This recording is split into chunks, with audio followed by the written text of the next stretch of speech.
Hey, everybody. It's Welcome 8 to p.m. the. on the Well, East you're Coast. doing And NPR voice. That's different. NPR voice is a whole separate category of radio DJ. I'm just doing late night black radio host voice. Okay. They all sound like that. We need a thunderstorm sound effect. Yeah, late night usually starts. The storm starts around, at least around here. It started at 7. I remember being later when I used to listen to like the R&B stations years ago because that's the only place you could get rap music on the radio, That's right. and there were no rap stations.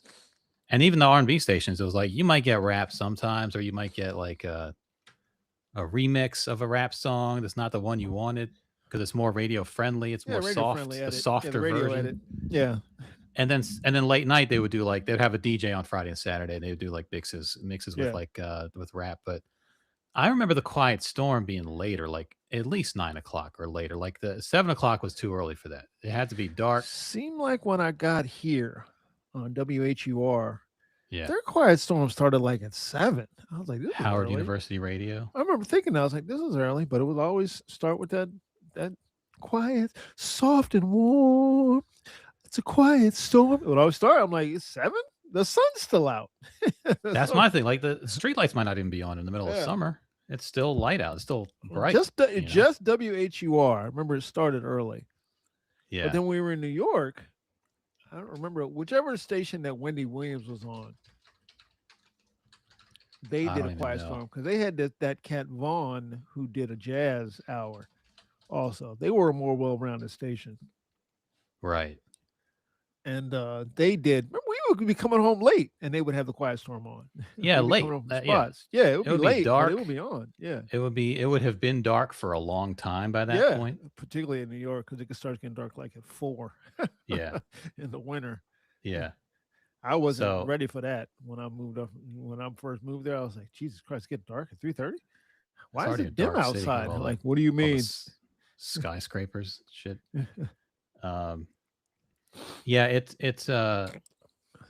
was never I mean to my memory it was never 7. It was always late, like late, like midnight Supposed to be kind of late. late. Quiet storm. 11 o'clock maybe, something like that. And always the rainstorm, Yeah. the thunderstorm, and then Yep. it was like the soft DJ voice comes on like, "Hey, it's time for the quiet storm," or whatever. I don't know Yeah. what they said, something like that. Yeah. Well, you just start that. You start that quiet storm song. That Quincy Jones, not Quincy Jones, Smokey Robinson. Yeah, I don't know if they Once always did that that though. started, it was on. Yeah, I don't even know if I always heard that. Maybe I just never tuned in at the beginning, Yeah. but it was like it was a late night thing. It was never 7 o'clock. Yeah. It's. I Not don't even know the why it winter. started on WHR at 7. It was weird to me. I was like, okay, You know, it's fine, it's play it, but it's it's early. it's Howard University Radio. Yeah. It's college kids got to go to bed Now, early. They have as class in the DL was morning. saying, 7 is evening drive. You're getting home 5 to 7. You get home. You want to just That's kick too back early. when you're Yeah, home, maybe sit still in the too car early. and not want to go in the house. Kids are looking out the window at you. You're like, I'm just going to sit out here and listen to Smokey Robinson before I go in there and deal with them. But then you No, get your Trey. Donnie's show was 3 to 7, and afternoon drive. that was Donnie and my man Tony Perkins. That's 3 to 7. They did 4 hours. Right. Uh, did they do the? Didn't they have the? They also had a morning show. Who did the morning? Whoever On did the. PGC, Yeah, I think Donnie did. Did Donnie do the Donnie mornings Simpson for was in the PGC? morning, right? He did At one mornings. point. Then he was off, but then when he came back, he was on afternoons. Yeah, I don't remember who they Afternoon switched to in the morning. drive. 'Cause remember, he was off for a while. Then he came Right. back, and he was on afternoon drive. Yeah, I don't know. It was him and Steve Harvey went head to head, Syndicated Steve which Harvey. didn't really mean nothing because they would go on each other's shows. It didn't really mean anything. It was Donnie, Steve Harvey, and this other cat who no one really listened to. Frank Ski? No, wasn't Frank Ski in the morning. Might Frank have Ski been was Frank Ski. Baltimore. That's Baltimore, yeah. Doodoo Brown. Yeah, now, yeah. Doodle Brown. Now, Delilah, uh, She said Delilah was DL in the chat saying Delilah was 7 to midnight. Okay, so where I lived in Texas when I first became aware of Delilah, Delilah was like overnight. Delilah. Y'all, you know Delilah, Andy? I don't know Delilah. No, I don't know. Raise I your know hand in the chat if you know Delilah. there's that song called "Hey There, Delilah" by the Plain White Yeah. Tees. That's more of a Delilah. acoustic rock You can look ballad at kind of song. Google Delilah radio. She was like white quiet storm. I think we've talked about her before. I Yeah. recognize this picture. Delilah, I know American she radio had personality and author, 66 years old. she had black kids. I know that. It says she is a nationally syndicated radio personality. I guess she's still around. Nighttime radio host Delilah. That's Nighttime. her. She was doing overnights and yeah. Her Did website is Delilah.com. and DL wants to know how you do not know how does Andy not know How do I Delilah? not know Well, you Delilah? worked in radio, DL. I didn't know that. You don't want to stay in radio, First of all, I don't listen to these females. No, I don't DL? know. Well, there you I, go. I never. Maybe I've heard Delilah's voice. I did not. I don't. It doesn't ring a bell. But Yeah, you know her voice. As soon as the minute you heard it, you'd be like, "Oh, that's Delilah." The minute you hear her voice, you'll know it. she's got her website, Delilah.com. I'm not Pictures of surprised. herself with a horse and chickens. She must live on a farm or something. Yeah, yeah, So you yeah, yeah. She's like, is that how you know the quiet storm's over? You hear her rooster in the background. Time to wake up. Quiet storm's over, yeah. Y'all know guys. roosters start crowing like at 4 in the morning. Do you know that? If That's you when lived foxes around start some screaming. Mexicans, you would know that, like I did. you you lived in a neighborhood with a lot of Mexicans in it, you'd know that. What Yeah, are you saying right now? they start crowing at like 4 in the morning. Because uh look at somebody in the chat is angry now. Kawana. Kawana Killings. Listen. No. She just said, "Hey," like, hi, hello, Oh, I thought she was hi, because I'm seeing Wana. I don't know if that's Kawana or I don't know because you know Kawana. how it runs together. Yeah. Wana is Espanol for Jane. So or Jane is white for Wana. But at least three of my neighbors kept chickens, and at least two of them had roosters. And then it would just like they would harvest the eggs for breakfast and Oh yeah, stuff. yeah. Thing is, roosters see on chickens see on a different spectrum than us. They don't see on the same spectrum we see on. So they're like, well, roosters crow at dawn. Yeah, dawn to them is like 4:30. Okay. that would be why. So they just get to. And here's the thing again with a rooster: you can't tell a rooster to shut the fuck up. You can tell a dog that. Roosters don't shut up. You shut up. That's what a rooster says. Is it every single morning, or do they take a day off every now and then? Every morning.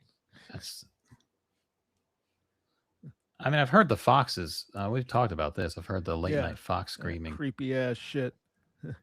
That's different, though. That's not an every night thing. That's just a random thing. It's just from time to time they start screaming because they're trying to hook it up. Oh shit. DL saying Mark Furman worked at her radio station In Idaho? when she was in Idaho. What? Uh, Well, he was in the right place. I didn't. Were you in? Wait, were you living in Idaho and he moved to Idaho? Oh, okay. Spokane is very white. He had a rancho because Spokane is that eastern Washington, like Idaho kind of area. Yeah. Isn't that where Sydney Sweeney is from? Imagine that. I think so. That is shocking. I did a show in Spokane once when I did the Seattle Comedy Festival. The Seattle Comedy Festival. I'm sure your smart self went over very well there. I didn't do that great. Spokane. I didn't do that great. It was a bar show. That's all it was. It was a bar show, and I believe there was a sign on stage, or because it was a place it was like a one nighter place where they had shows from time to time. It wasn't just this one off for the competition. It was like a room that had shows, and then they had a night that was the Seattle Comedy Competition, and there was like It's like a sign saying no spitting on the floor or something in the venue Jesus. or something like that. No Jesus. stepping on stage if you're not performing. They must have had some incidents, but Yeah. I didn't spend a lot of time in Spokane. But yeah, I had a mediocre set that night for sure. Yeah. I didn't kill it. I performed at the bar in Desperado. Desperado. Yeah. That bar was in um Del Rio. So there's a bar where the dude is the uh the opening sequence where he's singing on the bar, and that's Right. when the movie. Yeah, that bar. That's their claim to fame. So that was like a one nighter then? Yeah, it was a one nighter. Just a little Carrizo Springs. It was like a run. You go to Carrizo Springs, uh, Del Rio is weird. Carrizo Springs, Del Rio, and Laredo, I think, and then you come back. So it's like three one nighters. a run, as they used Yeah, to call it. yeah. You do I'm like a doing a run. run every day is a 3 hour drive in between Yep. shows. Texas, man. Remember we were watching we were watching No Country for Old Men, and it's like you were amazed at the way it looks. I was like, no, that's just how Texas looks. Right. That's how it looks. What part of Texas is that? The That's whole state? the whole Texas. That's it. That's Texas in a nutshell. It just kind of looks prairie-ish, and then there'll just be like a gas station off the side. Ain't no road going to it. You Right. drive in dirt. You Right. just drive over to it. Yeah. Cities got don't look like that, but the minute you get right outside the city, that's how it looks. everything in there is expired. Yeah. To get a shipment every 6 months of new candy bars and mixed nuts, Yep. Yeah. Slurpees. I did a gig in Lubbock. Why are the Slurpees all brown? That's on the way to What's New going on? Mexico in Lubbock. So you're going east. Well, Lubbock's a college town, right? Yeah. Okay. Yeah. Yeah. You're going east, going to Lubbock, and that is an all desert drive. Just desert. No scenery at all. Nah, No. I mean, it's pretty if you like desert. But like at night, it's just pitch black, It's right? pitch black. Yeah. You don't drive at night. You No don't want to street drive at lights. night. No You don't wanna- reflectors going down the middle There of are the no road. lights. You don't want to drive at night. It's pitch black. You don't want to drive at night. But the thing is that uh, the moonlight is really bright because there's no light Right. blindness out there because there's no lights out there. Right. So look, it's lit up. You just don't want to drive it. You don't. I don't recommend it. Truckers Yeah. do it. I'm like, you're out of your fucking mind. You start seeing shit an hour in. You're seeing shit. I'm like, no, this is good. Yeah. Yeah, you said Chad is saying those are places do not stop. Yeah, you figure out how to time your drive so you make it to a city, particularly in Texas. Then I did a gig in did a couple of gigs in Amarillo and Odessa. That was the first run I did. Odessa on Friday, Amarillo on Saturday. Classic run. I got to Yeah. run. The first one I was about 6 months in. We did a run. Got a hotel room. Yep. Oh, the second show was crazy. That was the second show was the show that I was like, all right, I'm going to be a comedian. Oh, crazy Not good. even, not even like, not even like. I had no jokes. I had no Right. jokes. I've been doing comedy 6 months, maybe. We did Friday, and like I said, we did Friday in Odessa, home of the football team, where Friday Night Lights was filmed, supposedly. That's where it Right. was set. Let's not say it was filmed there. And then we drove to Amarillo on that the next day, and then we did radio. We did radio. We were in a top flight hotel. Uh, Everybody got their own room in the hotel. They sent limos for us. We were in a theater that sold out, and it was about 50. It was a 1,500 Was seat. it like a real limo, or was it just like a black No, it was a real car? limo. No, it was a Okay. real limo. Like a partition and everything? Yeah, they took us to eat. They took us to the limo drivers, I guess his mother's place, soul food spot. It was fantastic. Uh, we went to the venue. It was 1,500 seater, sold out, and I destroyed. I mean, I destroyed. I had no business being that funny. I destroyed. I don't think I've ever killed like that since. All these years I've done comedy, I've never killed like that. Right. Or it could just be because that's the first time I ever felt that. But Well, I mean, maybe I destroyed. you need a limo to every gig. Maybe Maybe that's that's what the it thing. is. Maybe that's You got to what have it a is. limo. You got to have an expensive spread of food, a Yeah, charcuterie board, yeah. perhaps, and then that's all you need, and everything else falls And into I was just place. doing the same jokes that I would just do okay with. Right. Like I did okay the night before. I did okay. I did okay. Just nothing bad. I did okay. I would get laughs. Not like this. Destroyed. Got off stage. The other comics were like, "What the fuck?" I was like, I don't know. And then went back home. Yes, I have been chasing that high ever since TPS. Went back home. Tuesday went to Midtown and bombed horribly. Yeah, but you ride that Back high for like to life.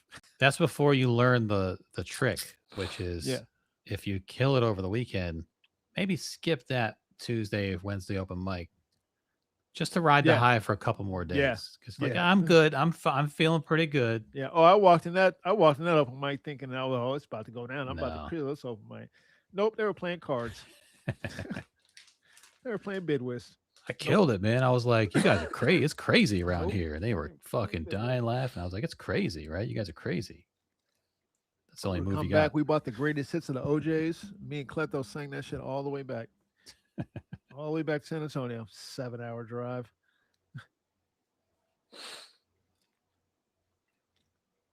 And then chasing that dragon, Yep. chasing that dragon forever. Yep. Yep. Yep. If I had bombed, we wouldn't be here right now. We wouldn't even be here right now. Especially if you would have bombed and everyone else would have destroyed. Yeah. That's the worst. Yeah.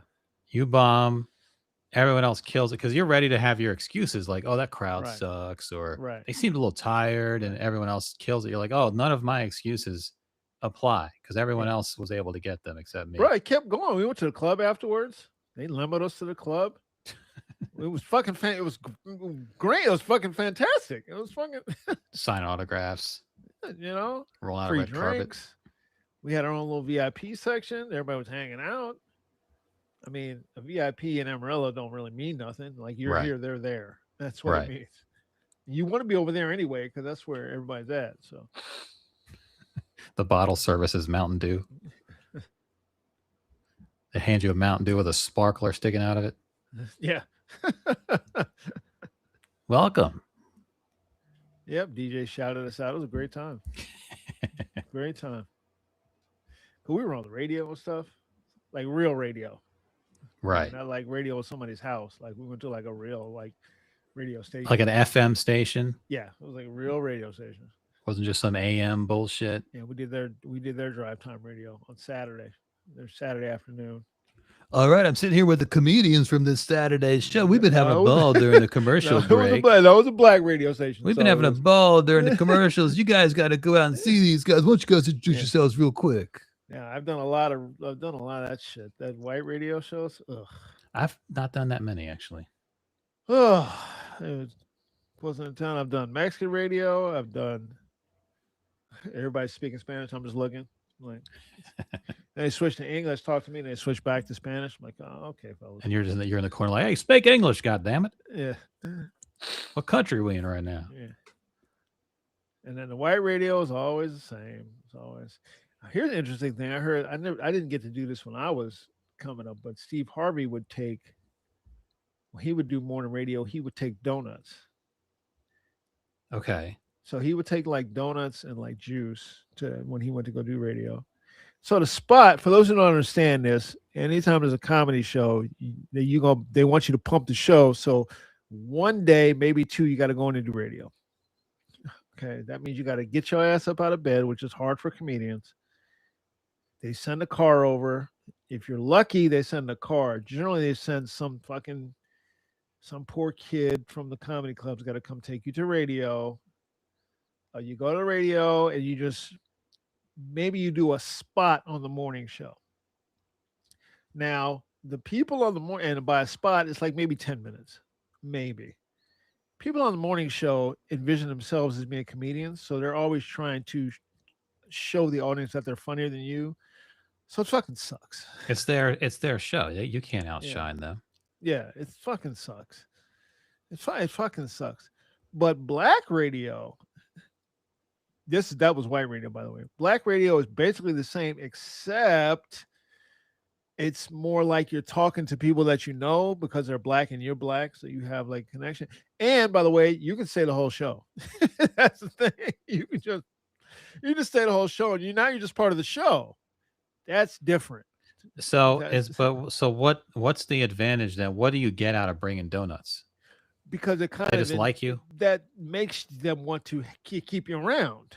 That was like Okay. Steve was like he would like talk to the people and be on the show with them and hang out with them, and he would like basically it's just like being nice to the wait staff. Like we always tell young comics, you better be nice to the Right. wait staff, man.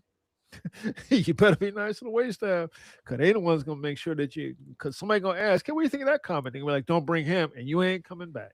Right. Or they Be might say, nice. we like having that guy around. Yeah, be nice to the wait staff, man.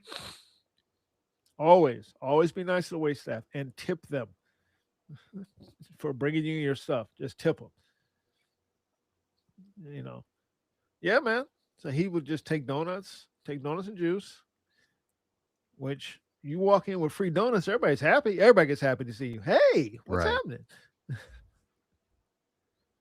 And then you just sit down and you do radio, you hang out with them, join in their little call in things, they do all that kind of shit. You just got to be on for a couple of hours. Then you go back to the hotel and go back to bed. Yeah.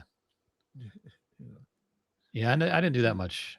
Every now and then I would get asked to go sit in. Usually it's because one of the other comics couldn't do it. Yeah, Like the Improv had me go once to Q107 in yeah, DC because I guess the headliner, whoever was above me, couldn't make it, yeah. and I went and plugged the show. I think it was a side show. It wasn't at the club. It was like a spot Right. somewhere else, At and that stuff time, like do you that. think you have the personality to sit in on radio? No, Okay. no, but that show was like it was somewhat pre-prepared. They Yeah, would you would tell them, ask me this, yeah, yeah, and they would ask you a question. Because I remember because the guy asked me like the questions out of order. He messed up. Like I had a yeah. question, and then the follow up was like the rest of the bit because you're doing your bits. Right, right, It was like that, and he like screwed it up. He asked the wrong question first, and I had to sort of maneuver him back to asking me the right. first question. They had a live audience in that morning show. It was Jack Ugh, Diamond in the morning, ugh, and ugh. yeah, they used to have a lot. Like it was just a bunch of like moms, like it Yeah, was like a bunch. It was like 12 yeah, middle-aged ladies just sitting in the corner of a radio studio. ugh. But you could play to them if you're a comic, which wasn't Yeah. bad. But it was I don't think you had to act for 12 middle-aged ladies. yeah. But it was because they were happy. They were so happy to be there. Like they loved this Yeah. show. They wanted to hang out. They probably won the chance to go sit Right. in the studio and watch Jack Diamond in the morning. And I think I did his show once. he was an institution. He was around for years in DC. I think I was opening for somebody and I did his show. Diamond in the morning. Yeah. Because my opening story, which was a real story, years and years earlier, when I was a kid, I was like, I don't know, 14, 13, maybe. I was like going through the radio stations, just looking for something to listen to, and I hit Q107. It was like, call in now to win. And I didn't know what it was. I was like, okay. I called in and I won.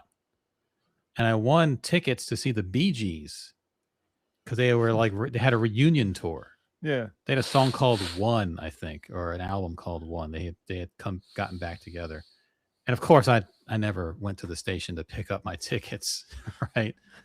So years later, I got on that show and I told the story. I'm like, yeah, so years ago, I called in and I won Bee Gees tickets. I still haven't picked them up. So I was hoping you guys could like look in the closet to see if That's you have funny. my Bee Gees tickets. So we had fun with that. I remember that was like the opening little icebreaker story. And then it was just like, and then it just Yeah. asked me my prepared questions. Of course. Call Of in to course. win. Of I was course. probably the only person who called. Yeah, right. That's why they were just waiting and waiting and waiting, and finally some kid calls. Yeah. Steve, send your parents up here to get the tickets.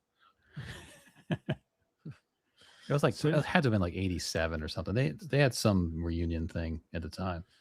send your parents. Speaking of comics, I was listening to D.L. Hughley today. By the way, people, um, I've said this last night. You guys are really getting in the way of my conversations with Andy during the day. I'll be like, I need to call Andy and talk to Andy about this. Let's save it for the pod. Save it for the pod. And then we don't get to it. Yeah, no, we don't get to it. Yeah. Andy sent me a clip the other day of Big J Okerson on whose podcast was he on? He might have been on his. It was him and Robert Kelly. I think he was on the Bonfire, which is his show. Is that his show? Okay. On it looked Sirius? like Robert Kelly. And they were complaining. Okay, so DL Hughley on his show had talked about the Kevin Hart roast. He talked about that. So the fallout from the roast continues. DL was just upset, of course, shit on everybody. And he says at one point, you got Nazi on stage with you. Okay. Cut to Big J Okerson, who was there. Well, hold on. So DL's guy, they had the social media guy, cuts together a clip of DL talking, which then cuts to pictures of comedians, right, on stage, while he's calling someone a Nazi. Right, he's talking about Tony Hinchcliffe, because as soon as he said that, I actually was listening to that DL show when he said it. And as soon as he said it, I was like, oh, he's talking about Tony Hinchcliffe. But his guy put up pictures of Tony Hinchcliffe and Jay Okerson and Shane Gillis. Right. And so Hinchcliffe is the guy he was talking about. Referring to, yes. And so Jay Okerson saw this clip, which was posted by DL. It wasn't someone else like selectively editing. Well, no. Pictures. It goes through DL's. Yeah. It was on DL's page or his podcast page or whatever. Yeah. And so then Jay was kind of like, how am I in it? In his way, which was like, I can pull it up. It's like 4 minutes long though. Yeah, it's just so long. And and he, well, I got it right here. Hold on. You got it. Yeah. Well, then you get the DL ready too. Then, yeah, I'll have to get that. I know you sent it earlier. I'll have to post or pick up that link. It's real long. This is this whole show. Right. So this is Big J, and Robert Kelly's on with him too. And then I don't know who that is, the woman. Oh, I heard about this. And here's what is it? What is this? Tell us what this is. This is something I was told. D.L. Hughley was talking about the roast.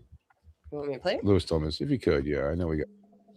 Never imagined working on the same panel with a dude who I believe to be a Nazi, and I do. When a white dude says he wants freedom of speech and all that kind of stuff, it's really just to say, but I knew when I saw the lineup for that roast, I knew it would be. I mean, just stop. I mean, can I just say something? No, it does go from you to Shane to a Nazi. It looks like the SS. So what? Let's finish. That was the order of the pictures. It was right. Jay, then Shane Gillis, then Tony Hinchcliffe as the third. So then picture. Jay starts bashing DL.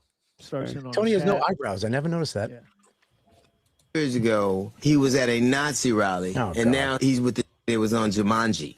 Play it again. They said it's implied. It's implied because they show your picture. So he's obviously talking about Tony. He's talking about him doing the Trump rally, but then he shows pictures of you and Shane and groups you in. I saw this group. You saw this group in what? This fucking pontificating asshole. Be funny, face, for 5 seconds. Stop bitching. There's the one thing I'm about tired of watching black guys in fucking Django hats fucking tell me how the world works now and let me know that I'm a Nazi. It's fucking hilarious. A bunch of fucking stooges. Lewis commented. What did Lewis say? Lewis will get into it, but it's the same. They're not the word Nazi means something. Exactly. It's like, and it's probably not Jewish people yet again. Fucking dumb D.L. Hughley. And if you're saying you didn't call me a Nazi and you're calling Tony, it doesn't matter. You're showing a picture of me in this thing. I saw this lineup and I thought to myself, I don't know anything is what you thought to yourself, because I've known Kev since we started together is why I was on the roast. Yeah. Not to go give Nazi propaganda, you fucking jerk off. Yeah, get another hat and a cigar and shut the fuck up. If you want to tune in, I know we're leaving here soon. I'm going to go to Legion of Skanks. I'll tell you for sure, I'm not a Nazi. That is a fact. No. But he is a bitch of a guy, fucking D.L. Hewlett. That's a fact. It's doing something like that is so fucking funky. It's bullshit. And even kind of go like, that's shitty to apologize. Because the thing is, I said 2 days ago, I've never thought D.L. Hewlett was funny, but that means nothing. That's subjective. I don't get it. It's not my thing. Yeah. You don't like learning? I respect him as a, You don't I don't like learning? being talked to about, I don't know if I find the teachings of Farrakhan that funny. But, you know, Dude, not like Jews. If I don't want to listen to any DL comic who has their DL head shot where they're doing this. Just putting their hand, putting their finger on their chin temple, and temple to go. It's like time to get to it. Well, this show also, the still on the show looks like it's a political show. It doesn't look like it's a. Oh, the world's going behind him. He's got to let you know what he feels about the earth. Yeah.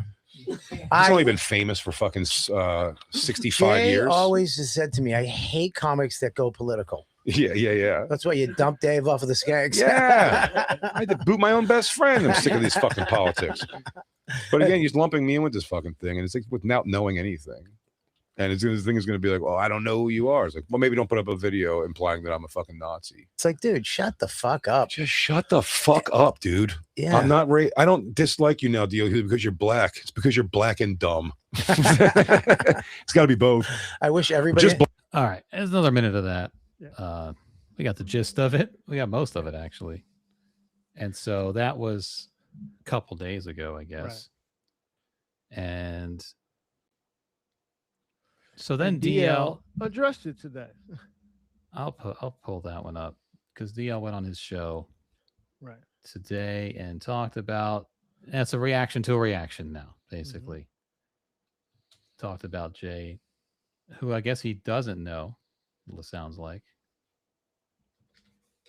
All right, let me get that one up. All right, so here's that one.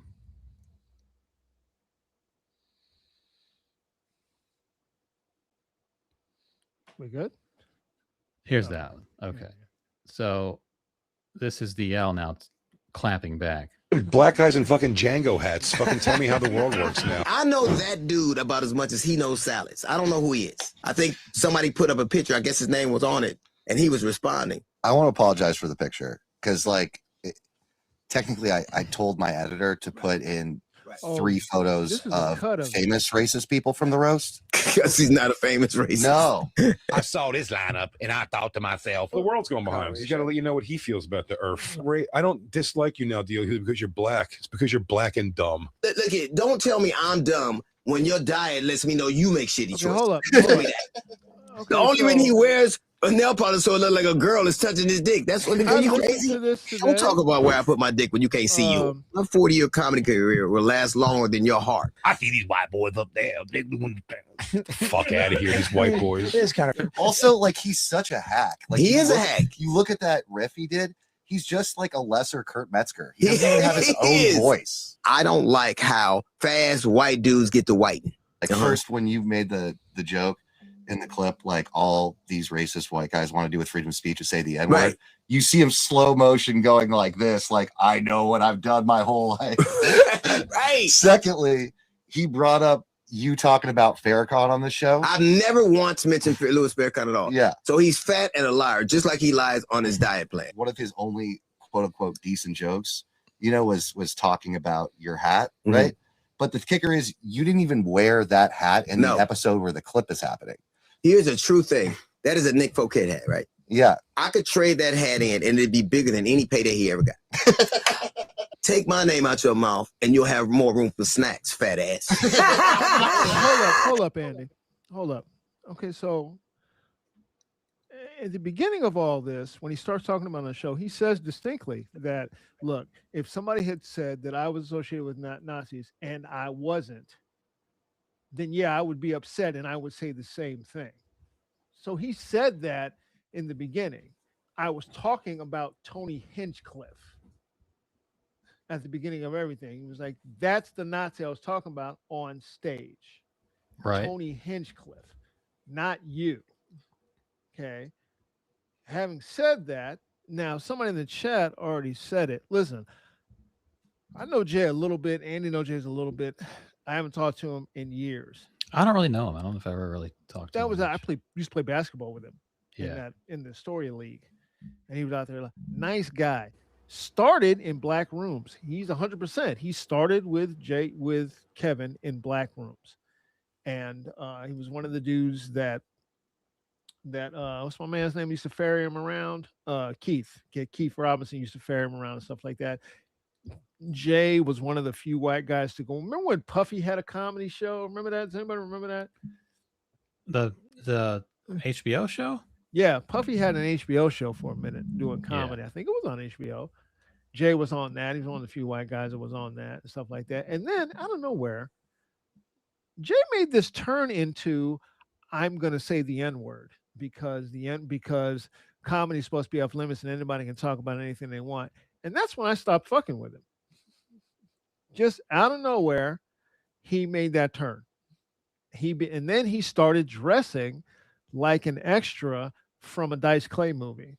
Because before that, he didn't dress like that. And then I don't know where he just started the fingernail polish, the chain, with the chain wallet, the whole thing, the spiky hair, the whole thing. So he has this show called it wasn't Def Comedy Jam, but it was like Def Comedy Jam. Somebody in the chat saying Def Comedy Jam. It was like Def Comedy Jam, but it was done by it was like Sean. Bad Boy. It had Bad Boy. I think it was in called it. Bad Boys a Comedy. I think it was called Bad Boys a Comedy. Puffy's not gonna not brand his Right. show with Right. Bad Boy at that point. Right. You can probably look up the sets on YouTube. Yeah, there's some out there. Yeah, he made that turn and became what I call those white comics. He became like that. Like I can say the N word, and he would like go back and forth to people about why can't I say it, and people would be like, "Hey man, don't say that," and he would go back and forth with people about it and shit like that. So I stopped fucking with it.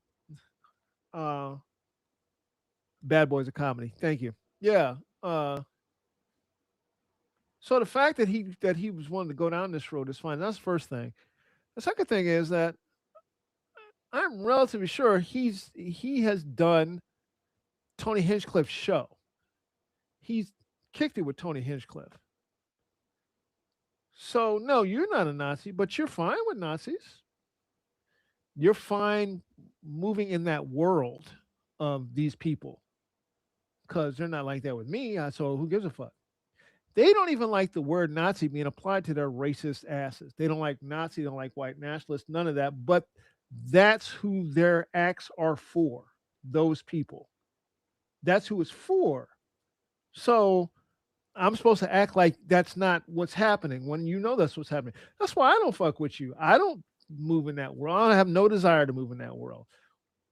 What I don't get is why everyone keeps making excuses for this white nationalist dude, or they just don't talk about it. I've heard comics that I respect making excuses for it. I've heard all these things. I'm like, I don't get it. Okay. Okay. Okay. I mean, it's cool. Okay. Here's another thing DL pointed out about Kevin that Kevin, when he did that thing about his son, talking about how his son being gay and blah blah blah. He went on an apology tour of the everywhere. He was on Ellen, he was everywhere apologizing to the gay community. Okay, so somebody's on your platform talking about George Floyd being in hell. Now, you know what George Floyd means to black people, right? You know what he means to black people, and you defended him from doing that. You've set the precedent already. Now, you didn't say it, but you laughed at it and you defended it. Okay, you flat out defended it. And you said it was fine. Not fine to me. So it's interesting what's fine to you and what's not fine to you. This is what's fine to you. Anti-blackness, that's fine to you. It's just now I'm talking about Kevin now. Right. Anti-blackness is what's fine to you. Just because, hey, it's comedy and comedy. Okay. All right. Trey said I remember Willie DJ Robo Yeah. on Bad Boys Yeah. of Comedy. I think he's DC guy. Yeah, he Willie was on Robo. it. Yeah, Yeah. DC dude. He was on Def Jam too, I think. He was on Showtime the Apollo years ago. I remember that. Yep. Yep. Willie years Robo. ago.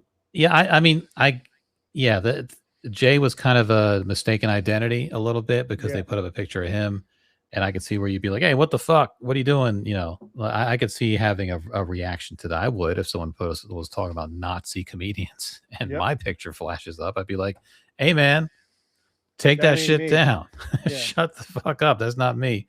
So on that end, on that level, I'm like, yeah, I guess I would probably have some kind of visceral reaction to that. And I would probably, push back and say, that's not me. Take that shit down. I don't think I would go into attack mode and be like, you're dumb and black, or I don't like because you're black and dumb. And like, that's kind of whatever. It's like now you're kind of doing roasts. You're trying to roast him and then he's going to try to roast you back and all that kind of shit. I probably wouldn't have gone that far with it. In Jay's shoes, I would have just been like, no, that's not me. You're talking about somebody else. So why you put my picture up? You should take that post down and leave it at that. Everything that came after that was like defensiveness, defensive of the terminology used, sort of defensive of being lumped in with these people, but then kind of defending these people as well, So to that end, I'm like, just, you can disavow. You can say I was there for Kevin because we started together and I didn't like some of the shit people were saying too. Like that's not a hard needle to thread. Mm. You could even say anything goes in comedy, but I still don't feel like that was cool to be talking shit about, lynching jokes and George Floyd and all that kind of stuff. Cause you're not even on topic anymore. You're not even on topic of the person being roasted. I mean, the lynching joke was he's little, I guess, but the George Floyd joke is not even, it has no relation to anything, Right. And so I don't know why it's so hard to just say that. I know there's this thing, this kind of thin blue line of never cross the line, never criticize another comedian, never say a joke was inappropriate or shouldn't be allowed. But when I'm not on stage, I'm in the audience, and so I'm part of the audience too. You're not just part of the fraternity of comedians. You're also part of the audience at times. And it's okay to say, hey, I have standards and these didn't meet my standards, or that was fucked up, rather than just, hey, it's a fucking roast. Anything goes, whatever. You say whatever you want. It's not that hard to hold both of those ideas. And so that sort of defensiveness, I don't really see the point of that. I don't see what, other than just, a hit dogs holler kind of thing. Yeah. It just doesn't seem to me that's the most thought out response. And, DL's, his guy said, yeah, I kind of screwed up on the pictures. I mean, that was, even DL's response was just like fat jokes. I'm like, like whatever. It doesn't have to be any of those things. It can just be like, it makes it makes the conversation less thoughtful. Mm-hmm. And on both ends really. But I don't know. I don't know why you can't just have a thoughtful conversation about like where roasts have gone and what they used to be and what they are now. I think mainly the roasts now, one thing I have an issue with, this roast is just part of it, is that the star of the roast is the people doing the roasting. When it used to be the guest of honor, everyone's trying to outdo each other and come up with the most outrageous thing and outlandish thing. And it's not really, it's not centered anywhere. It's just, let me just say the craziest shit possible. And it's not about the people on the dais anymore, or the people being roasted, or even the people in the room. It's just people in pop culture. Everyone's going to get it. It's a roast. What'd you expect? Well, the roast had expectations in the past. It's like everyone is consensual. Everyone knows what they're getting into on stage. And that's where the roast is focused. And now it's like randomly jokes about, people in pop culture or people who've been murdered. And it doesn't make any sense. Mm-hmm. So just from a standpoint of like comedians, what a comedy roast should be, you can have objections to it.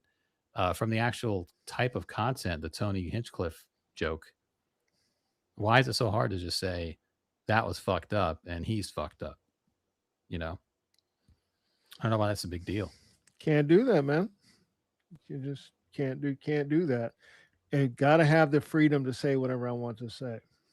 You know, gotta want to be able to say this. So there's nothing wrong with me being able to say no. What you want is a freedom of consequence. That's what you want. You don't want any consequences coming your way. Be able to say whatever you want, and everybody else is just supposed to be able to have to take it. Well, okay, Yeah. Well, you can say whatever you want. and you can just not watch the roast, which is what I did. Yeah, that's You what I can't do. I you don't can't particularly escape it I don't watch because roast. the clips are out there now and everyone's talking about it. Which, of course, if you then talk about it, everyone's like, "Oh, you fell for it. The roast did its job. It got you talking." It's like, you can't win in that situation. I just personally, roasts have kind of jumped the shark for me anyway. Separately from who Tony Hinchcliffe is as a person. Right, That's right. if this roast never happened, I'd still have the same opinions about Tony Hinchcliffe. Right. If the George Floyd joke never happened, I would still feel a Right. certain way about Tony Yeah. Hinchcliffe. All he's doing is validating what I know of him. So, Right. Chelsea Handler went in on him and Shane Gillis. Right. I didn't know Nick Mullen was one of the writers. I'm like, here's what I know. When you put a group of white dudes together, or white writers together, you're gonna get nigga jokes. You're gonna get black jokes. You're gonna get just black. That's what you're gonna get. It's like particularly if the subject is black, you're getting black jokes. That's all you're getting.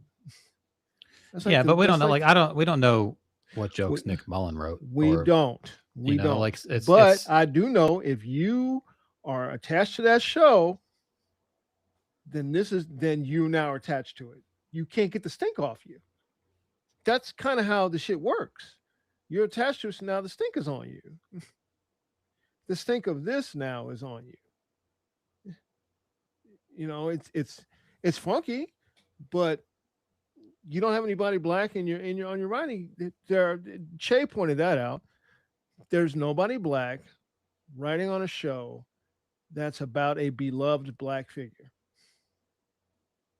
And no one found that odd. No one said, "Hey, that's kind of weird. Don't you think we should have a black guy on this? Black woman? Somebody black? We ain't gonna have nobody black on this show." Then the defiance starts to kick in. Well, what do we need black people for? We can do it. We don't have to have them. Okay. You're going to be questioned. You didn't even have somebody black in the room. It's the same thing. It reminds me of when Jon Stewart and what's that light-skinned comic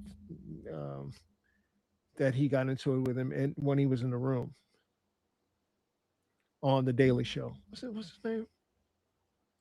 On the Daily Show? Yeah, I lost a joke to him. What is that light-skinned comic? He left the Daily Show because of that. Him and Jon Stewart got into it. He said he talked about it on Maron's show. And then, what is his name? I don't even. I'm trying to think who. He had his own show.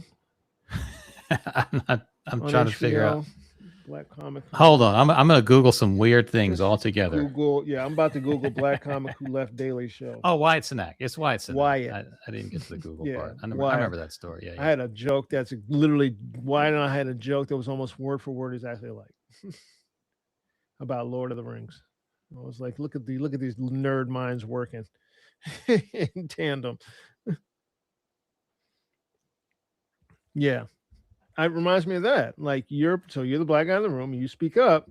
Hey man, you might not want to do that. The room will turn on you.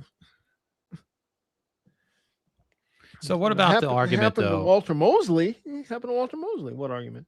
The argument though that but you're cool with all the pedophile jokes and the rape jokes and the jokes about other cultures and races.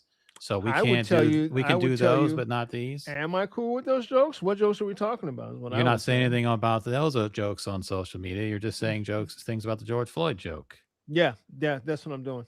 What? But that's hypocritical. That's the counter argument, right? First of all, we don't know that that's what's happening. We're talking about that joke because that joke was in our face because the racism was in our face. What are these other rape jokes? What are these other jokes? Tell me I didn't watch the roast. Exactly. Tell me the jokes and I'll talk about them. You know what I mean? if it is something that I feel that catches me off or makes me say that. There may be, there wasn't in this case. If there was, it would have been talked about. Chelsea Handler talked about how everybody just kept trying about how about she's old and she fucks. I heard her on a podcast saying that. She says, I'm rich and I have sex. There you go. I do what men do, and I'm going to keep having sex so I can't have sex, No,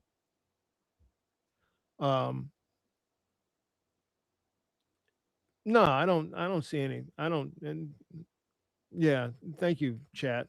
I don't. That doesn't. Wouldn't even slow me down in a counter argument.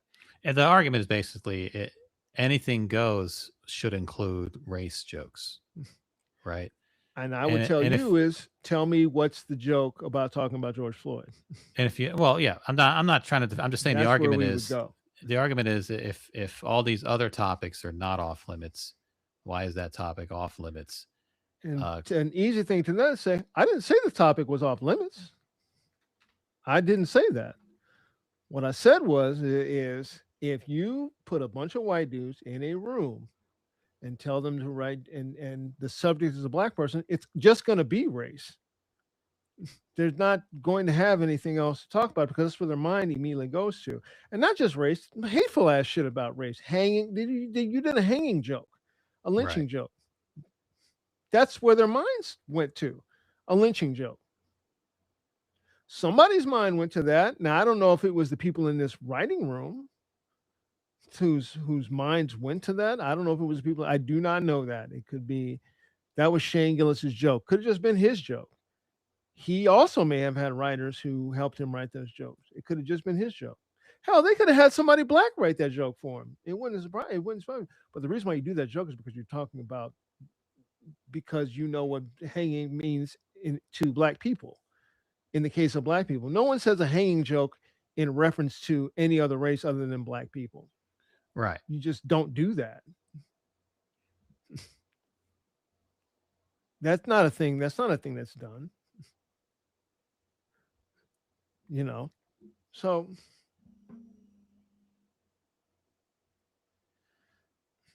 yeah, I mean, I don't really have much. I don't really have much to add to that. It's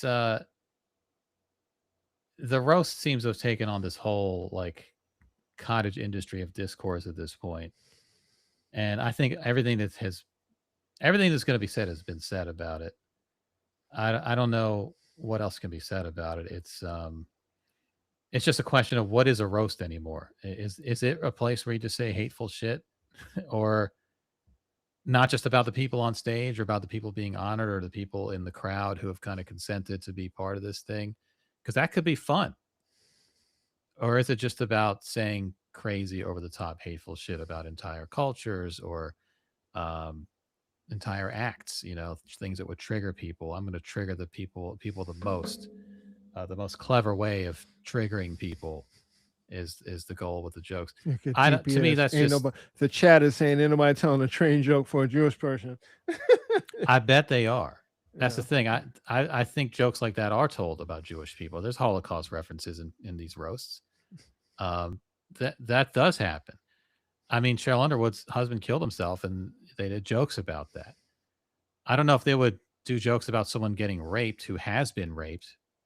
I don't know if that would be off limits, but certainly jokes about other cultures have been done that were hardcore, quote unquote, jokes. Yeah, hardcore, baby. And I don't know. It's an exercise in joke writing, I guess, a certain type of joke writing. But to me, like the target is just now just at the whole world at large. That the joke is not about the people in the room anymore who understand and who get it, and it's all in fun because they know each other and there's an understanding there. It's just taking shots at whoever you can under the guise of it's just a roast. You knew what you were getting into. Like, well, no, that doesn't apply anymore because you're making jokes about things that aren't in this room who didn't know what they were getting into. I don't know, it just kind of jumped the shark to me. That's all. I think it went over a long. Yeah, TPS said Cheryl's husband was different as an individual, not a mass atrocity. To her, it might not be different. And was like, and she was on a podcast talking about it too. That she knew they were going to talk about her husband. She didn't know what the jokes were going to be. She was okay with them going that route. You know, but that's like, again, that's still to the person on stage. It's not to just a mass thing about suicide or you know, whatever, racism, you know, rape, whatever. It's somewhat confined to the people on that stage. It could still trigger someone in the audience who's had something like that. The chat is saying that W. Kamau Bell has a piece about roast and history of roast. So does Michael Harriot. Michael Harriot did a breakdown on his Contraband Camp about the difference between a roast and roasting. And he also talks about the history of roasts, how comedians weren't even involved. It wasn't even a comic thing. You know, the whole history of a roast. Yeah, and you know, things don't have to be what they were originally. They evolve and change.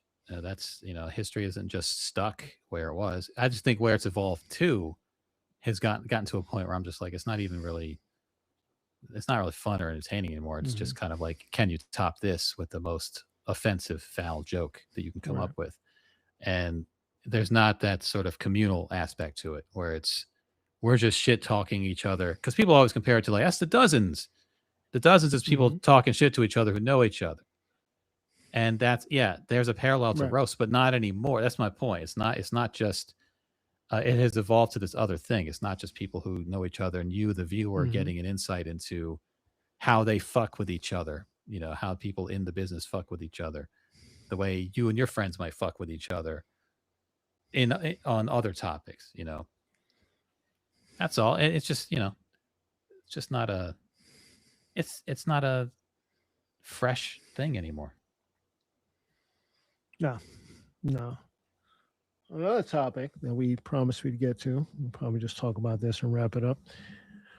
So the NAACP has asked that students, top flight athlete students, don't go to pull up the whole request they ask, Andy, because they're very specific this time. They're very specific. The NAACP put out a letter to athletes saying don't go to schools in the SEC.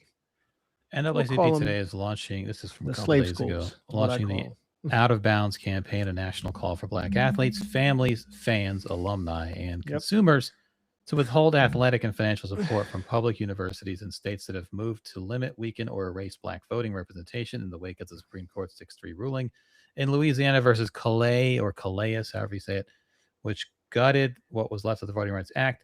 The NAACP identified 8 priority states: Tennessee, Louisiana, Alabama, Florida, Mississippi, South Carolina, Texas, and Georgia, and targeted flagship public athletic programs generating more than $100 million in annual revenue that continue to recruit Black athletes while their state governments dismantle the political power of Black communities.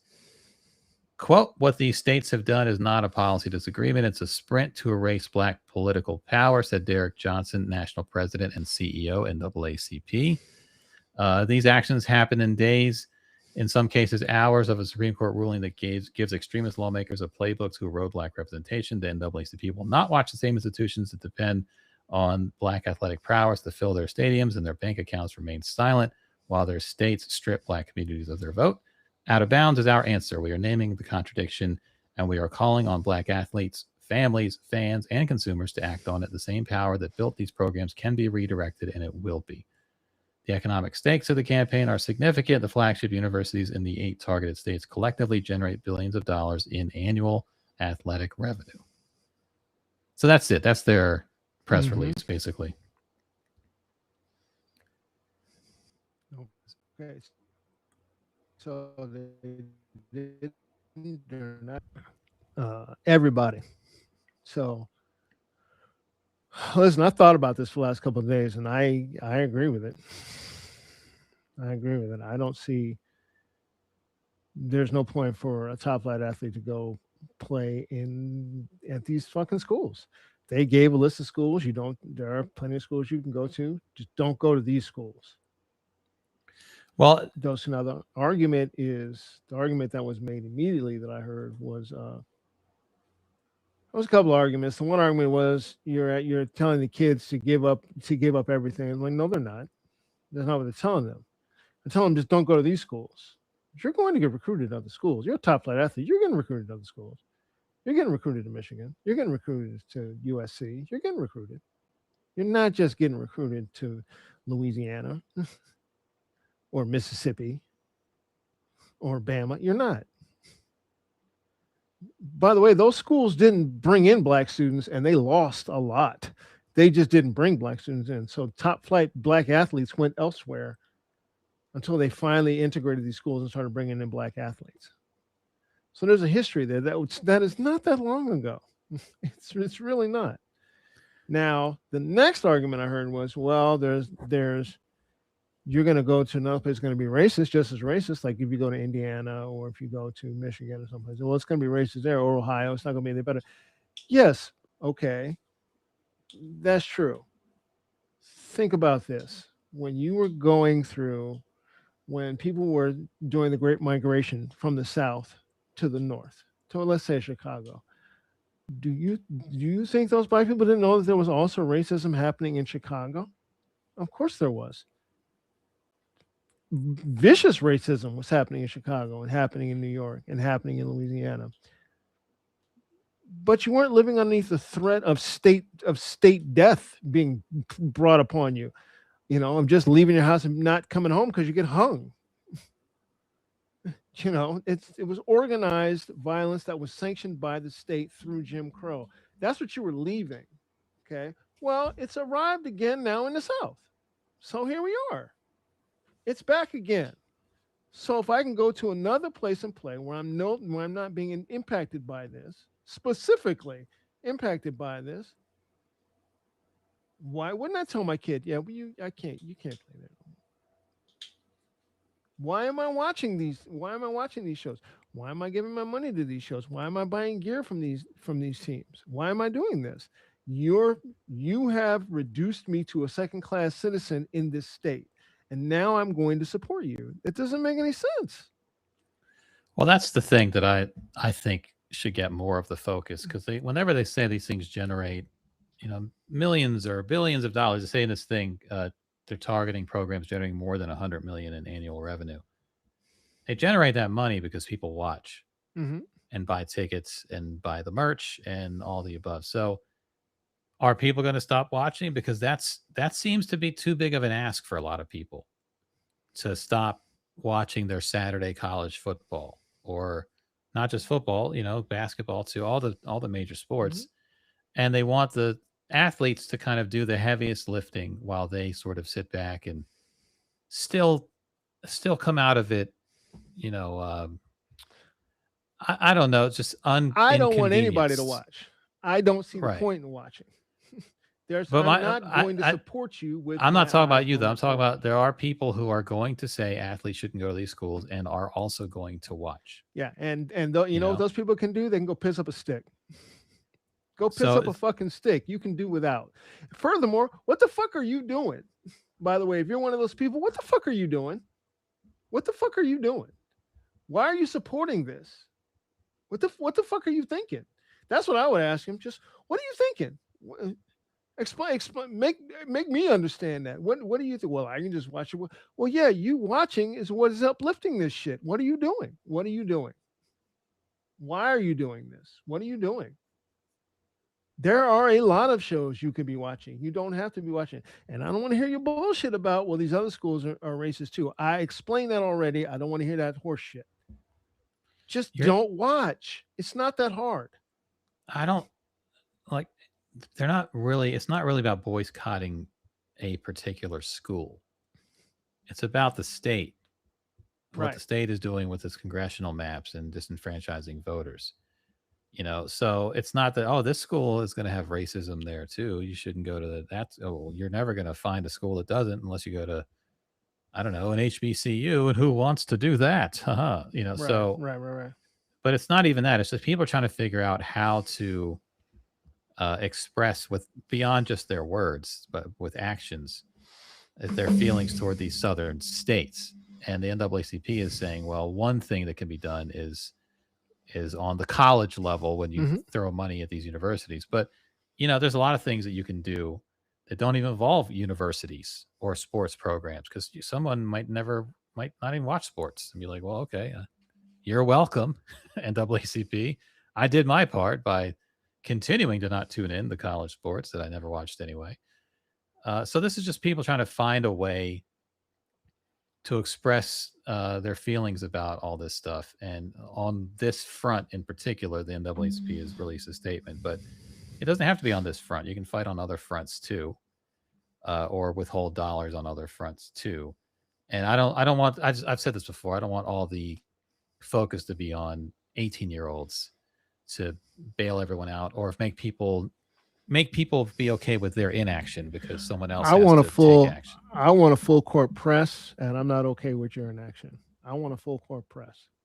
Right. Because that's where we're at.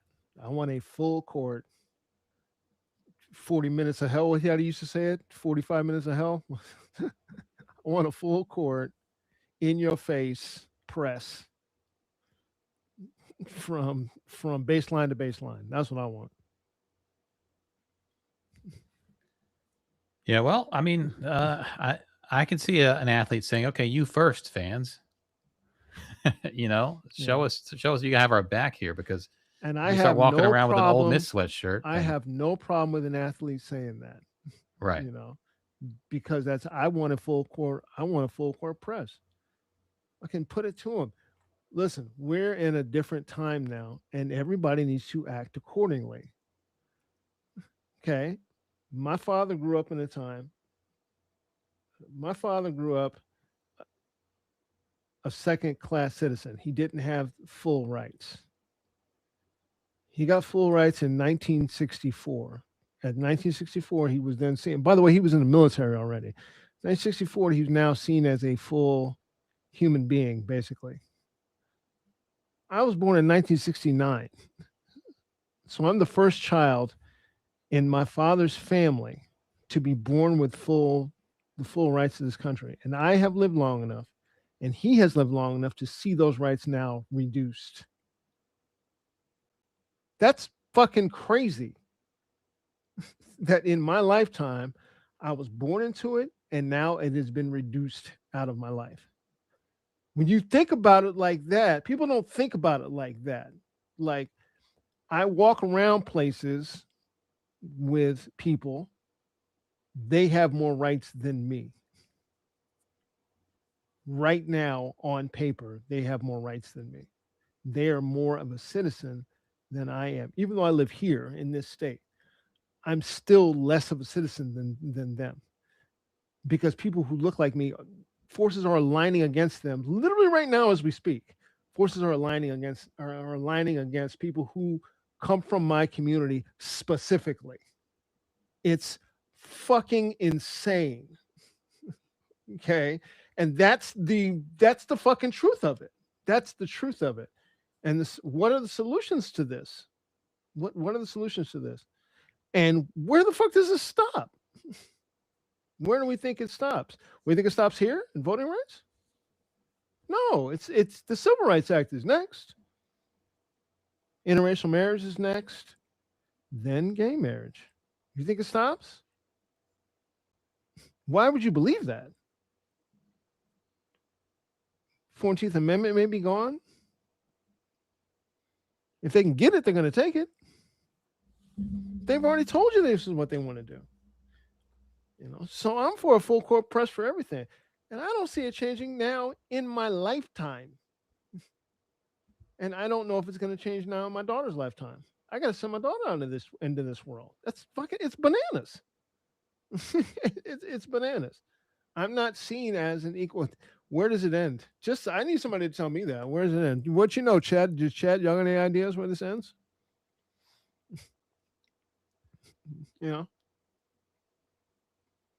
don't know. So if this helps, if this is the only avenue we have, which it seems to be, because the ballot box ain't gonna do no good. Not in my mind. And I'm not saying not to vote. Of course I'm saying to go vote. I just don't think it's gonna do any good.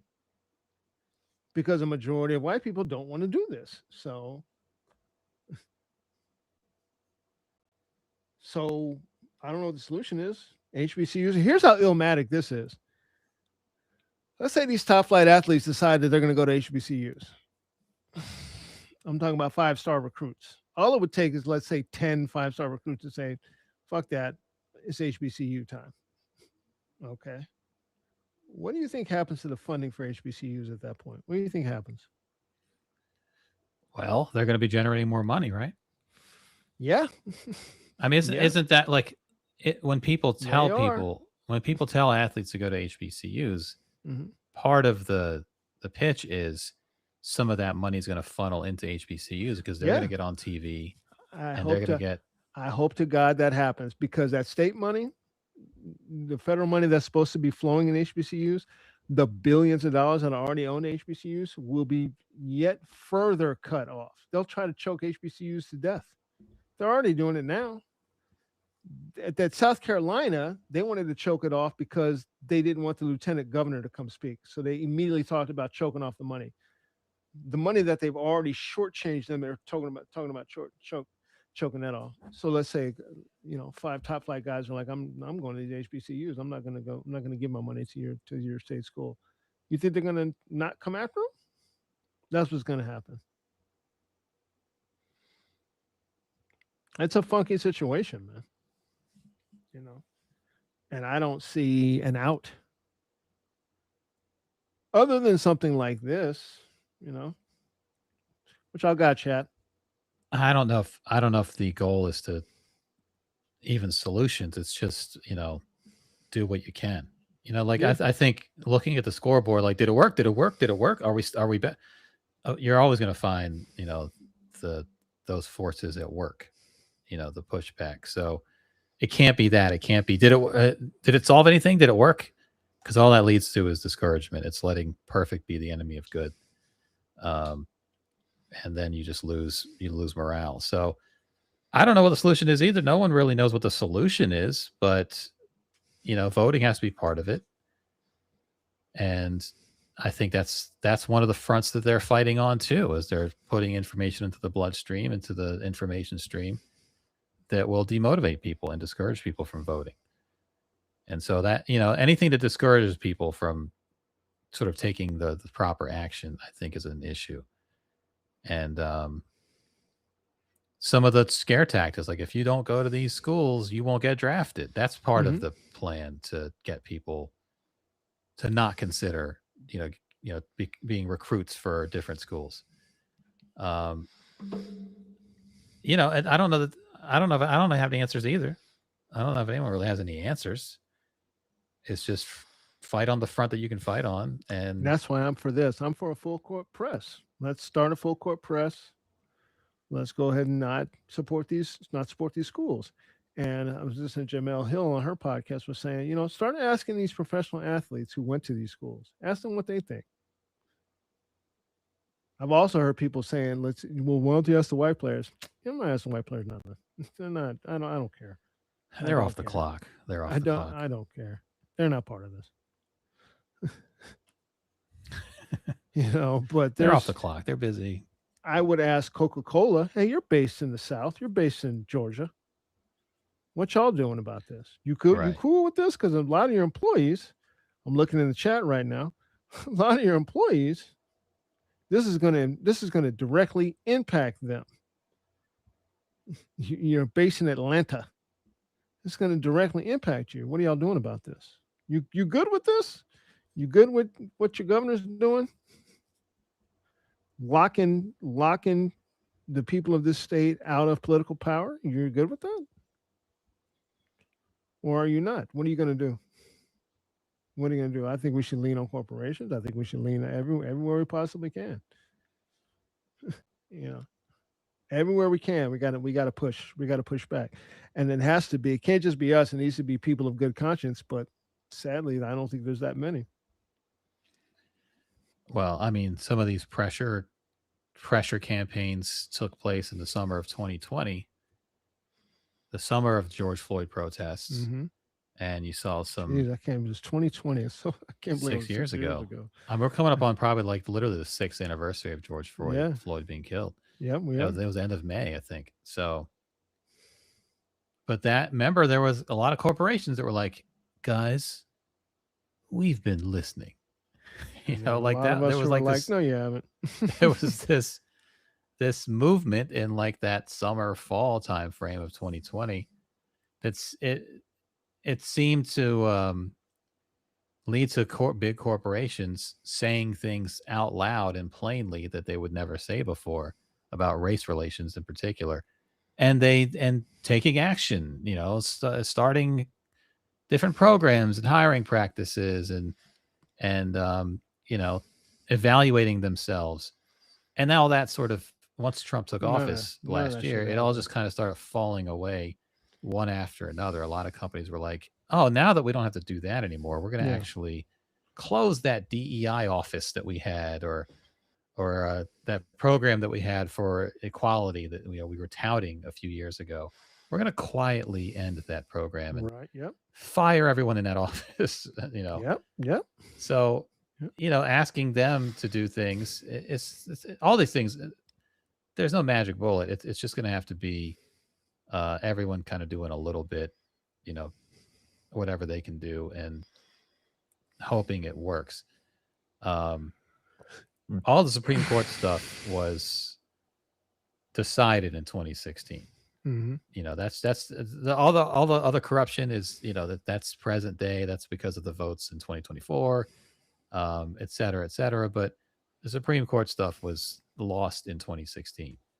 And this is just the ripple effect of that, you know, because Trump got to appoint 3 judges. He may get to appoint a couple more. He may be able to swap out Alito and Clarence Thomas for a younger model before he leaves office, you know, and then you're going to have more seats that won't change for a very long time because they're all like 45 years old.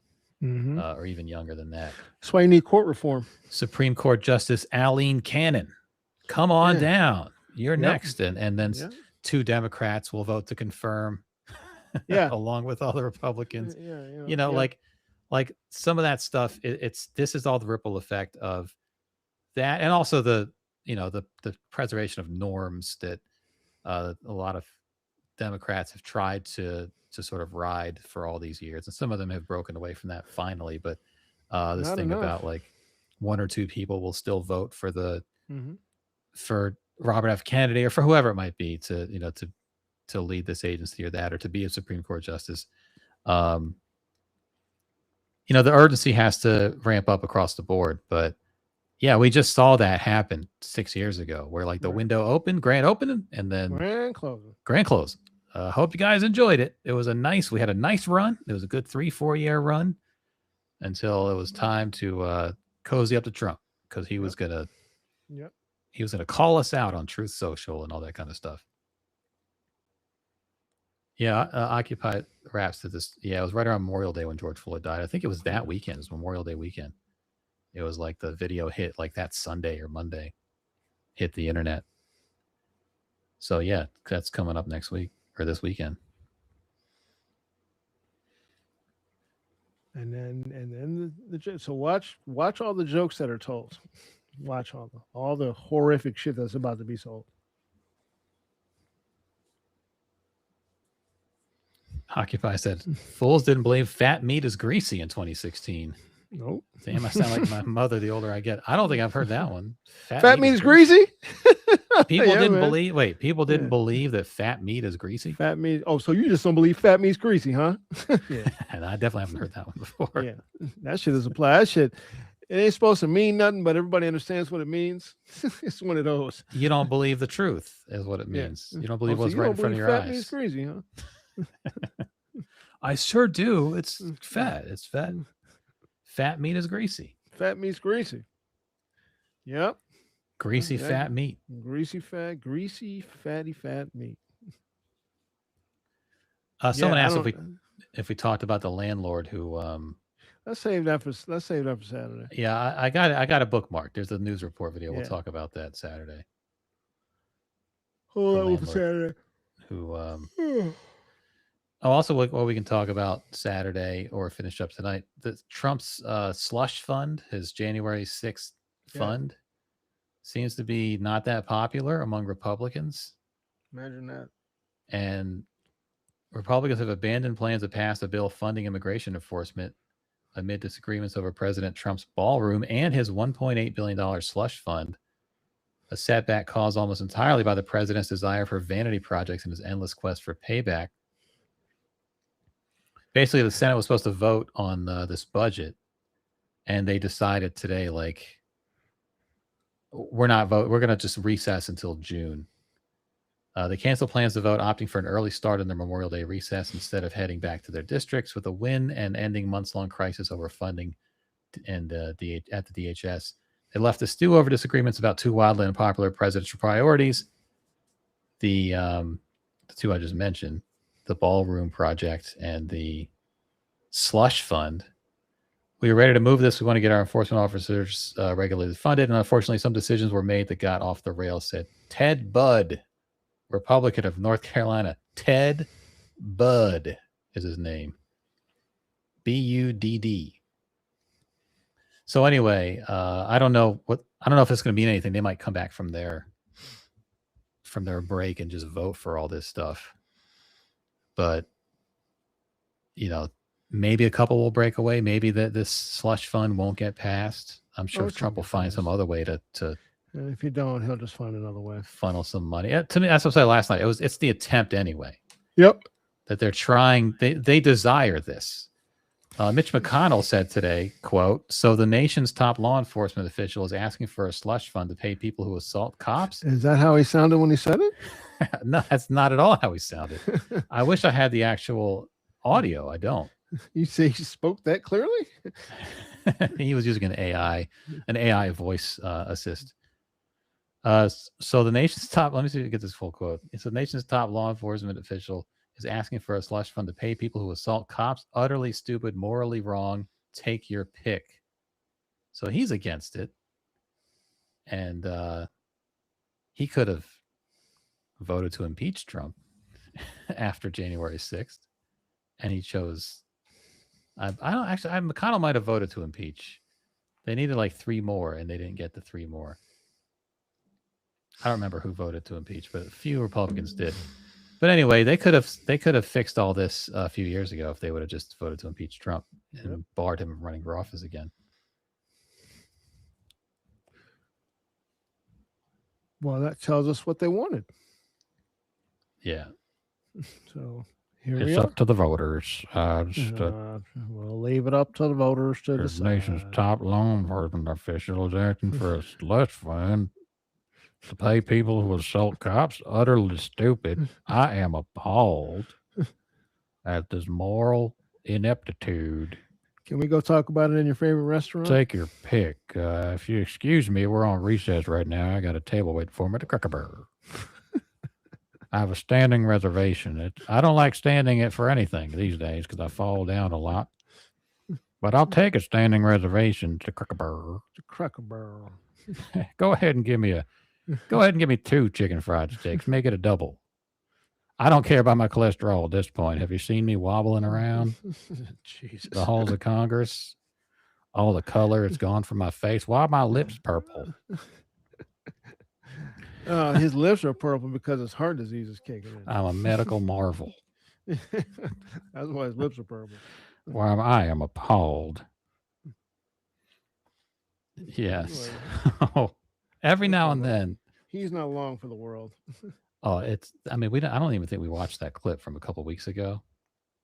Oh, yeah. I don't know if we ever pulled it up.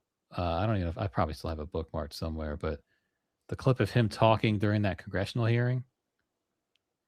I mean, he really it was as though someone had was holding his mouth shut. Yeah. It was so hard for him to get the words out. Right. This is it. Let me pull this up. And we can wrap up on this. This was him it was Pete Hegseth they were talking to. It was one of those hearings where he comes in with his roast book. He had a team of writers as well. Exactly. You didn't have a team of writers. Him and Kash Patel had the same writers. And all right, hold on, let me pull it up. and Mitch was running the meeting. This is it. Mitch McConnell. He's trying to end the meeting early. He forgot that there's 3 more senators who still have to ask their questions. But this is what he sounds like now. Mr. Chairman. Okay, here's where we are. Oh, Jesus. About over. Secretary has to get with the president on the China trip. I'm going to ask Senator Murkowski to wrap up. And thank you all for being here. This is like if I was doing my Mitch McConnell impression, but also I was hooked on heroin. You know what I mean? But I show up like Eddie Kang, like I can still do the impression, guys. Still do it. Nights like this. But it's me. Raindrops. Strung out. Like it's so accurate, guys. We're gonna go ahead. We're gonna wrap this one up. Thank you, Mr. Chairman. Okay, here's where we are. The vote is about over. The Secretary has to get with the president on the China trip. I'm going to ask Senator Murkowski to wrap up. And thank you all for being here. This guy has to step in and say, Mr. McConnell, we're not done. There's actually like 3 more senators. No, he didn't. Is that what he's doing? Yeah, he's saying that Baldwin, Shaheen, and Kennedy still have questions, is what he's telling you. Baldwin, Shaheen, and Kennedy still have questions. Yep. Wrap up after. Who the hell are you? I've never seen you before in my life. I don't know you. Who is this intruder in our chamber? Hold here. He has to tell him like 3 times. Yeah. Obviously, there's not a whole lot of time for a second round, so we'll get through everybody. And Senator Murkowski, I appreciate you taking over. Oh, Thank you. God. Must have been a long meeting. Jesus. No, it's about 10 minutes. It was just a quick in and out. Yeah. Okay, here's where we are. The vote is about over. The Secretary has to go. Can you don't do this, Andy? We've seen it. Can you read me back the minutes of the meeting? And the minutes of the meeting are just like, okay, let's get started. That's as far as they've gotten into this meeting. Oh, I'm exhausted from hearing all this testimony. One thing I would like is a nice ice cold glass of Arnold Palmer. Oh, he had that already. He's got to go pee now. At the Cracker Barrel. I gotta go change. I gotta go. Gotta go. Change the undergarment. Take care of some business. Yeah, it takes me a little while. I'm a little shaky, but I can still do it. Jeez. They have a young man to help me, but I tell him wait outside. I can still do it. Wait outside and keep an eye on my chicken fried steak. Make sure no one touches it. Yeah. Chicken fried steak that he gums. Ugh. Jesus Christ. There's an image I want to end this on. You guys have fun with that. Excuse me, Mr. Waiter. Can I borrow a blender? Can you bring a blender? Is there an outlet? Can you bring a blender out for me, please? The vote is about over. The Secretary has to get with the president on the China trip. I'm going to ask. Do you guys? Is that how it's referred to? The China trip? A China trip. China trip. I ordered some short ribs and I'm gonna need a straw. Can I have a straw? He said the China trip. A China trip. Let's go talk about the China trip there right quick. That's what we're calling it. China trip. Okay. Okay, here's where we are. I'm not doing this no more with you, Andy. Listen, people. It's hilarious. Thank y'all so much for jumping in with us tonight. I can enlarge if you want to see his face. No. Oh. I'm currently working on a story about aging werewolves, and I would use him as like a vampire, a separate character. Oh man, because you got frozen at the age that you were when you got. They in my world they age slowly. Vampires like- age slowly? He's like 10,000. They all age Oh, slowly. okay. Okay. So he is aging. It's just on a Yeah. much slower Yeah, so scale. I'm than writing the this rest thing of about us. it's actually about aging werewolves, but there has to be other. It doesn't have to be, but there's going to be other groups in there. Other aging things. Yeah, it's just he would be. He would be. He's a good model. That fucking guys face. Remember the good old days of minus 8,000 BC? We ruled the world back there. Fucking face. Jesus Christ. Best thing about getting old is that they finally invented the cracker barrel. For entire millennia, there was no such thing as a cracker barrel. Yeah. Ugh. All right, y'all. Thank y'all so much. Sounded like Nick Nolte. Come on, chat. Let me wrap this up now. Sounded like Nick Nolte. Sounded like Nick. He's got my gun. I can't even do a good Nick Nolte. They used my gun on this. There's the old story that Nick Nolte came within an eye blink of being Han Solo. Imagine that. Where did I place my gun? Han Solo, really? Nick Nolte? Just missed the part. It was gonna be Nick Nolte. I don't know. I mean, it'll be a much different character. It's hard to picture that. Patton Oswalt does a great bit about it because he does a great impression. Jesus, Chewbacca, can you get in here? Oh, Lord. All right, y'all. Listen, thanks so much. Y'all come back on Saturday. We'll be here for y'all. Really appreciate y'all joining us on this Thursday night to hear us talk some shit. And hope you enjoyed it. Hope y'all come on back. Thank y'all. Appreciate this. Be sure to tell a friend, let everybody know. Tell them they got to get behind a paywall with us on Saturday. If you're listening to this right now, we record on Saturdays. We are behind a paywall at Patreon. That's where our Patreon show is. We do a Saturday. We do a Wednesday. There's shit behind the paywall for you. So just come on behind the paywall if you listen on YouTube. Come on behind the paywall. Years of content back there. Yeah, there's content back there. You can go. You can root around back there all you want. Yeah, all you dig want. Dig around back there. Yeah, there's chicken fried steak back there. What's going on? Yeah.